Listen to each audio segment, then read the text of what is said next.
Timu nne kutoka ligi kuu Tanzania bara zimeweza kufuzu hatua ya makundi kunako michuano ya CAF.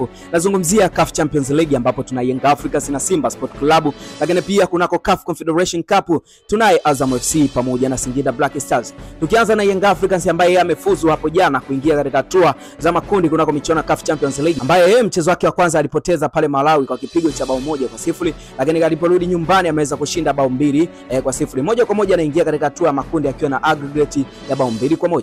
Lakini kwa Simba Sport Club yeye mchezo wake wa kwanza alishinda bao 3-0 pale Eswatini, lakini mchezo wa pili ameweza kudraw akiwa nyumbani. Moja kwa moja haimzui yeye kuingia katika hatua ya makundi. Ameingia katika hatua ya makundi akiwa na aggregate ya bao 3-0. Vile vile tukiangazia kunako CAF Confederation Cup ambapo tuna Azam yeye aliweza kuqualify kuingia katika hatua ya makundi. Mchezo wake wa kwanza alimfumua KMKM bao 2-0 na mchezo wake wa pili akaweza kushinda bao 7-0. Moja kwa moja ameingia katika hatua ya makundi akiwa na aggregate ya bao 9-0. Bila kusahau kwa Singida Black Stars yeye amequalify kuingia katika hatua ya makundi kunako CAF Confederation Cup, huku mchezo wa kwanza akidraw na mchezo wa pili akipata matokeo ya 3-1. Moja kwa moja anaingia katika hatua ya makundi akiwa na aggregate ya bao 4-1.